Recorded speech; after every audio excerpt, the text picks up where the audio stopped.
GHMC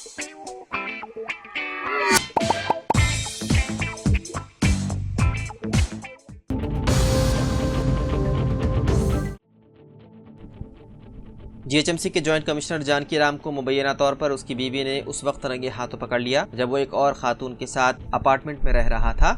Janki Ram اور خاتون کو مبینہ طور پر ان کے رشتہ داروں نے مارا پیٹا۔ معاملے کی اطلاع ملتے ہی وارث گوڑہ پولیس موقع پر پہنچی اور انہیں بچا کر پولیس اسٹیشن منتقل کیا۔ تفصیلات کے مطابق جانکی رام جو GHMC کے ایڈمن ڈپارٹمنٹ میں جوائنٹ کمشنر کی حیثیت سے کام کر رہے ہیں، مبینہ طور پر گزشتہ کچھ عرصے سے یہ کہتے ہوئے گھر سے دور رہ رہے تھے کہ وہ ڈیوٹی پر ہیں۔ اس کے علاوہ اس کی بیوی کو اس وقت شک ہوا جب وہ گزشتہ کچھ عرصے سے فون پر ضرورت سے زیادہ باتیں کرنے لگا۔ اس کی بیوی جس نے اپنے شوہر پر نظر رکھی تھی، اسے مبینہ طور پر پتہ چلا کہ جانکی رام وارث گوڑہ کے ایک اپارٹمنٹ میں اس سے 20 سال چھوٹی خاتون کے ساتھ رہ رہا ہے۔ جانکی رام کی بیوی جمعے کی صبح اپنے رشتہ داروں کے ساتھ اس اپارٹمنٹ میں گئی اور دونوں کو رنگے ہاتھوں پکڑ لیا۔ اس نے الزام لگایا ہے کہ جانکی رام جس دفتر میں کام کرتا تھا وہاں کی خواتین کے ساتھ بھی غیر ازدواجی تعلقات رکھتا تھا۔ اس نے کہا کہ وہ ماضی میں انہیں کئی بار پکڑ چکی ہے۔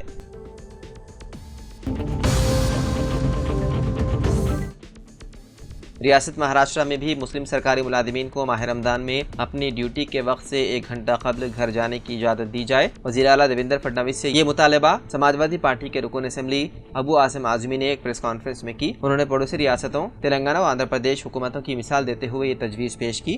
واضح ہے کہ یہ روایت متحدہ آندھرا کے دور ہی سے مسلم ملازمین کو رمضان کے اوقات میں 1 گھنٹے کی چھٹی دی جاتی رہی۔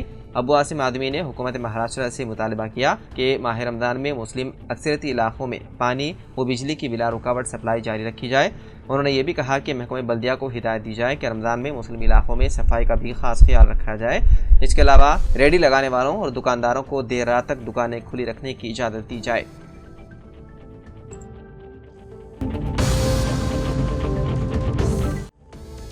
نظام آباد شہر کی معروف دینی درسگاہ مدرسے جامع غوث الورا آٹو نگر کے ذمہ داران بانی و محتمین حفاظ علماء کی کار حیدرآباد روڈ ڈچ پلی کے قریب حادثے کا شکار ہو گئی۔ تفصیلات کے مطابق حافظ مدرسے غوث الورا کے بانی و محتمین حافظ ایوب علی رضوی خطیب و امام مسجد ہاشمی قلعہ روڈ، حافظ غلام محی الدین رضوی خطیب و امام مسجد رشیدیہ مجاہد نگر، مولانا شاہد رضا خطیب و امام مسجد غوثیہ آٹو نگر کے ہمراہ مدرسے غوث الورا کا ایک طالب علم حیدرآباد کے علاقے مشیرآباد میں منعقدہ ایک دینی جلسے میں شرکت کے بعد مدری کار نظام آباد واپسی کے دوران رات دیر گئے ڈچ پلی کے قریب ایک تیز رفتار لوری نے ان کی کار کو پیچھے سے ٹکر دے دی، جس کی وجہ سے ان احباب کی کار الٹ گئی۔ اس خوفناک سڑک حادثے میں کار میں سوار مدرسے غوث الورا کا طالب علم عبد الرحمن رضوی کی برسر موقع ہی موت ہو گئی۔ حافظ غلام محی الدین رضوی مولانا شاہد رضا کو معمولی چوٹیں آئیں، لیکن اس حادثے میں شدید زخمی حافظ ایوب علی رضوی کو حیدرآباد کے خانگی اسپتال منتقل کر دیا گیا، جہاں ان کا علاج جاری ہے۔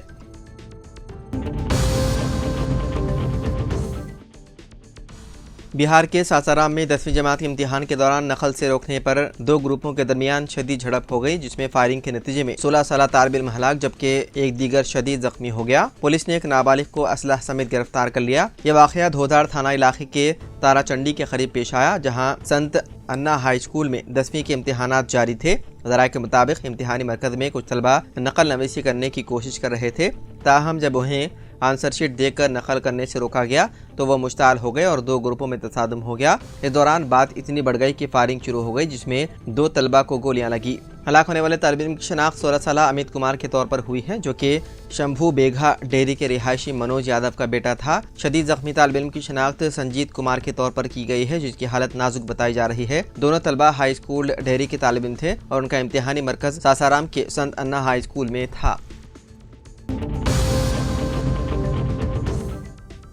تلنگانہ حکومت نے رمضان المبارک کے پیش نظر 2 مارچ سے 31 مارچ تک ریاست میں تمام دکانوں اور تجارتی مراکز کو 24 گھنٹے کھلے رکھنے کی اجازت دے دی۔ اس سلسلے میں احکامات جاری کر دیے گئے۔ احکامات کے مطابق قانون کے تحت یومیہ 8 گھنٹے یا ہفتے وار 48 گھنٹے سے زائد کام کرنے والے ملازمین کو معمول کی اجرت سے دوگنا ادائیگی کی جائے گی۔ اس کے علاوہ تعطیل کے دن کام کرنے والے ملازمین کو متبادل چھٹی دینے کی ہدایت دی گئی ہے۔ حکومت نے یہ بھی واضح کیا ہے کہ خواتین ملازمین کو رات کے وقت کام کرنے کی اجازت حکومت کے جیو نمبر 476 کے تحت ہوگی۔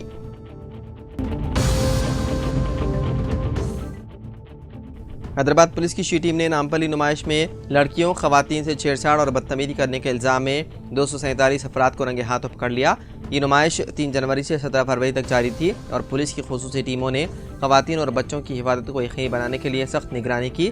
قانونی کارروائی کے تحت 37 افراد پر مقدمہ درج کیے گئے، جن میں سے 2 افراد کو 2 دن کی قید کی سزا سنائی گئی۔ 33 افراد پر فی کس 1050 روپے جرمانہ عائد کیا گیا۔ ایک شخص کو 2 دن قید اور 50 روپے جرمانہ ہوا۔ 190 افراد کو انتباہ کے بعد رہا کر دیا گیا۔ 20 مقدمات ابھی زیر سماعت ہیں۔ پکڑے جانے والوں میں 223 بالغ اور 24 نابالغ شامل تھے۔ شی ٹیمز عوامی مقامات پر مسلسل نگرانی کر رہی ہے تاکہ خواتین کو ہراسانی سے بچایا جا سکے۔ شہریوں سے گزارش ہے کہ اگر وہ کسی بھی قسم کی بدتمیزی یا ہراسانی دیکھیں تو فوراً 100 نمبر پر رپورٹ کریں۔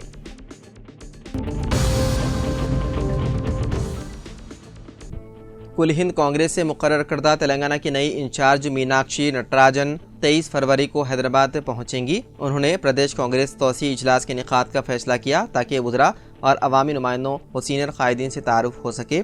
ہائی کمان نے حکومت و پارٹی میں بہتر تال میل کے لیے میناکشی نٹراجن کو تلنگانہ کا انچارج مقرر کیا ہے۔ حالیہ عرصے میں بعض ارکان اسمبلی کی ناراضگی کو دیکھتے ہوئے میناکشی نٹراجن کو ذمہ داری دی گئی ہے کہ وہ حکومت و عوامی نمائندوں میں شراکت یقینی بنائیں۔ پردیش کانگریس کے توسیعی اجلاس کی صدارت صدر پردیش کانگریس مہیش کمار گوڑ کریں گے۔ اجلاس میں وزیر اعلیٰ ریونت ریڈی، نائب وزیر اعلیٰ ملو بھٹی وکرمارک، AICC سیکریٹریز وشوناتھن وزراء، اراکین پارلیمنٹ، ارکان اسمبلی و کونسل، ضلع کانگریس صدور، پولیٹیکل آفیسرز کمیٹی ارکان، نائب صدور، جنرل سیکریٹریز، مادی تنظیموں کے صدور نشین، کارپوریشنوں کے صدور نشین، اسمبلی حلقہ جات کے انچارجز اور اسمبلی و لوک سبھا کے کانگریس امیدوار شرکت کریں گے۔ اجلاس میں ریاست کی تازہ ترین سیاسی صورتحال اور مجالس مقامی کے مجوزہ انتخابات پر غور ہوگا۔